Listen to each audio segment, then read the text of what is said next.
The phone call lasted 4 minutes and 23 seconds. She knows because she timed it. She times everything. Simone would have described herself on any ordinary Tuesday as someone who had her life exactly where she'd put it. Good job, clean flat, solid friendships. And Marcus, 4 years, no cohabitation, which she genuinely believed was healthy. Independent people, living independently, choosing each other. She was proud of that framing. She'd said it at dinner parties. Marcus was a freelance architect. He worked from wherever the project was. Bristol this month, Edinburgh last autumn, a long stretch in Lisbon the year before. This was the nature of his work. It was one of the things she'd found attractive about him in the beginning. The purposefulness of someone who builds things for a living. The quiet confidence of a person who understands structure. She would tell you she was not a suspicious person. She had no history of jealousy.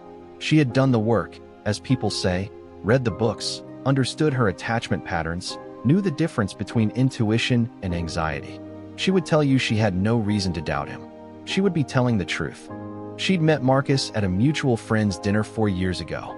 He'd arrived slightly late and apologized to the room with the kind of easy, specific warmth that immediately tells you whether someone is actually charming or just performing it. He was actually charming. They'd talked for most of the evening about the difference between architecture and design, about how a building structure has to be honest even when the facade is decorative. He'd used that word, honest. She'd stored it. For years of weekends. Holidays. The small domestic intimacies of a relationship conducted between two separate homes. She knew his sleeping patterns, his food preferences, the specific silence he went into when he was stressed. She knew him well. She thought she knew him well. His flat, a rented place in Bristol, which he'd never suggested they make more permanent, she'd visited twice in 4 years. Once early on. Once 18 months ago, briefly. He said it was impractical, that her place was better located, that her flat felt more like a home than his. She had found this evidence of his good taste.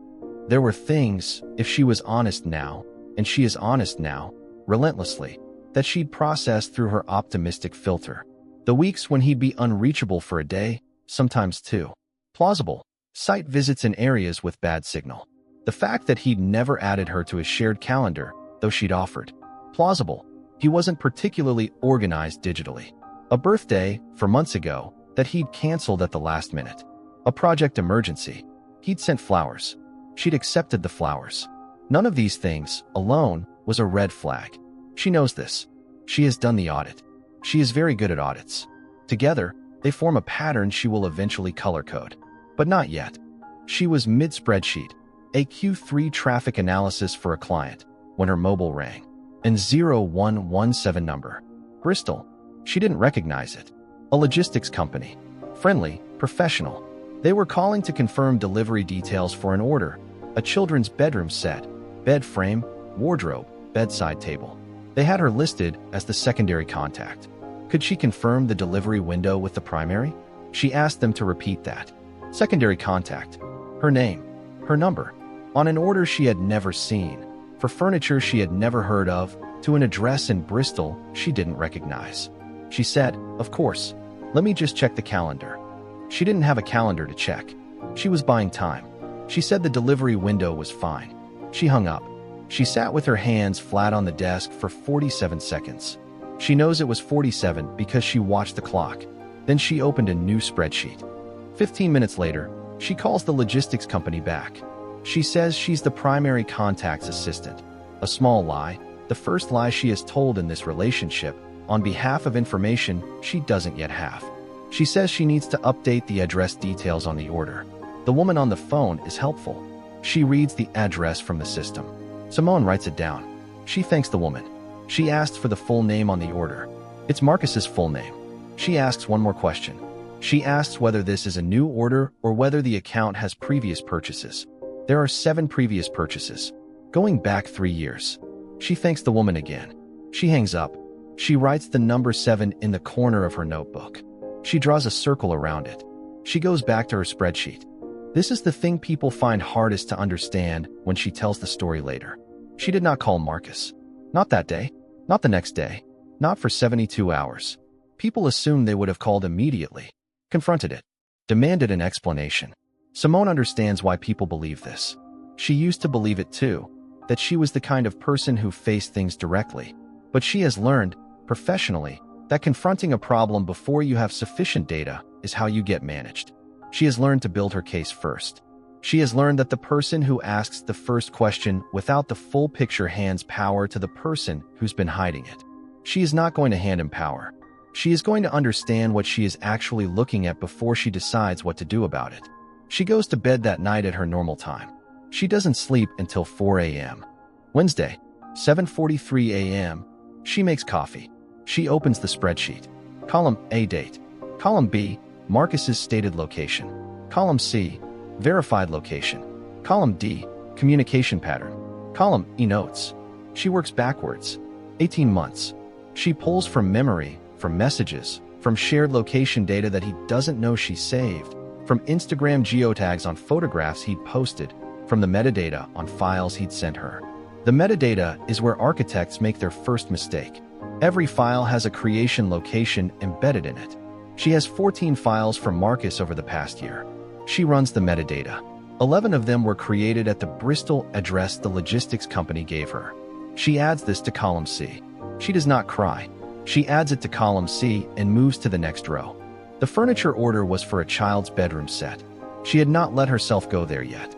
She had been in column C, column D, notes. On Wednesday afternoon, she allows herself to go there. A child's bedroom set. Bed frame small. Wardrobe. Bedside table. She Googles the address. Street view, a semi-detached house in a residential area of Bristol. A driveway. A small front garden.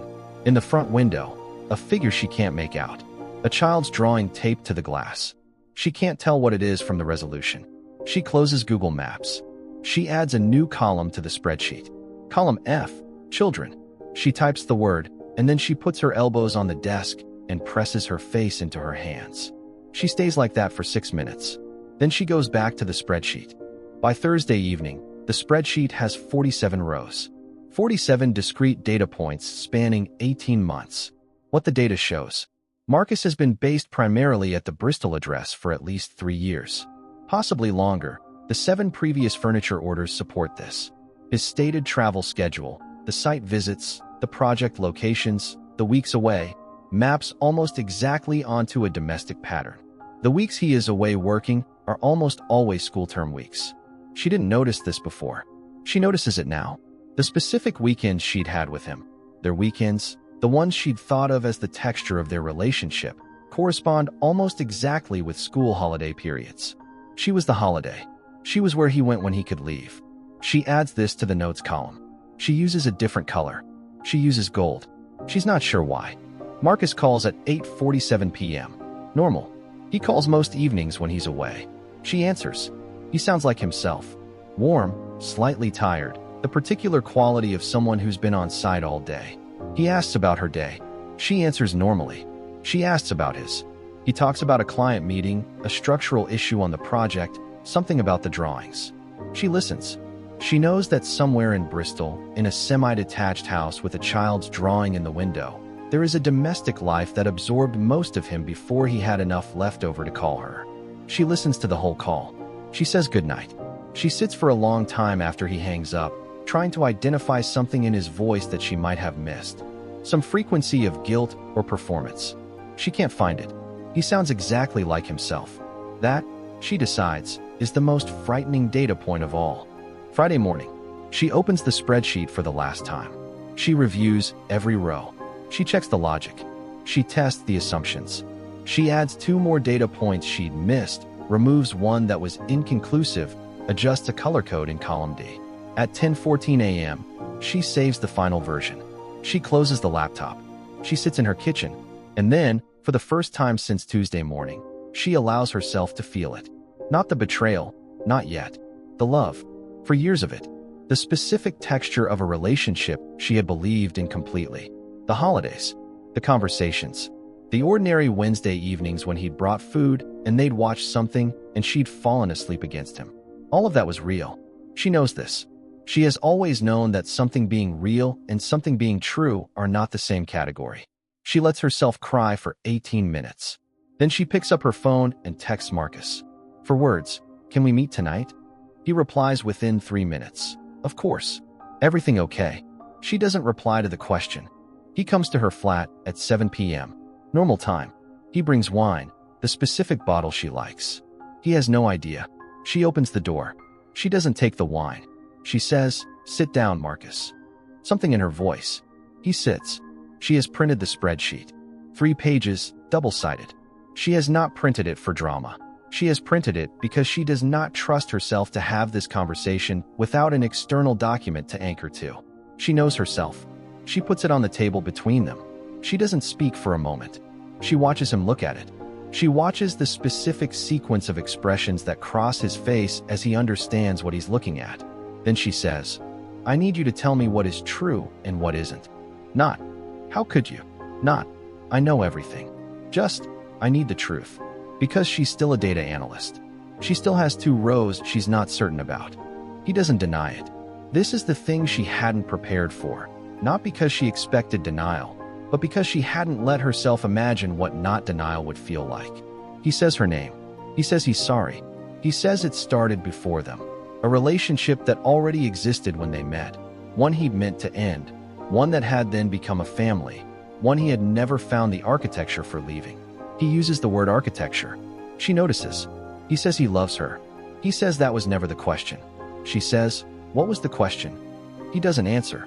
There isn't one. There is only the specific moral failure of a person who chose not to choose, over and over, for 4 years, because choosing would have required him to give something up. She says, "You have children." He says, "2." She nods. She picks up the spreadsheet. She squares it on the table. She says, "I'd like you to go now." He goes. She doesn't tell many people what happened. Not immediately. She is not ready to have it become a story yet. She deletes the spreadsheet 3 weeks later. Not because it doesn't exist anymore. It always will. But because she no longer needs the external version of something she now carries internally, permanently. The whiteboard she wipes clean. She needs the space. She thinks about the 2 children sometimes. About what they have, which is a full-time father. About what she had, which was what was left over. She doesn't let herself go too far down that road. It leads somewhere she can't come back from easily. She goes back to work. She is very good at her work. A colleague compliments a particularly elegant analysis she produces 6 weeks later. The methodology, they say. The way she'd structured the data. She thanks them. She thinks, "You have no idea." She goes home.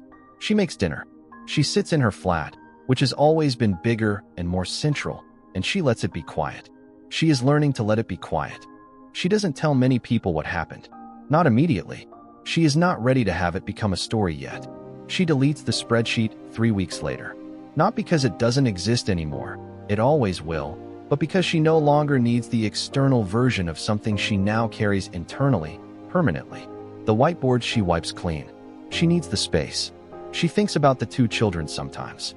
About what they have, which is a full-time father. About what she had, which was what was left over. She doesn't let herself go too far down that road. It leads somewhere she can't come back from easily. She goes back to work. She is very good at her work. A colleague compliments a particularly elegant analysis she produces 6 weeks later. The methodology, they say. The way she'd structured the data. She thanks them. She thinks, "You have no idea." She goes home. She makes dinner. She sits in her flat, which has always been bigger and more central, and she lets it be quiet. She is learning to let it be quiet. He never lied to her. He just built a life she wasn't part of. She found out the same way she solved problems at work. She built a spreadsheet. She didn't cry until it was finished.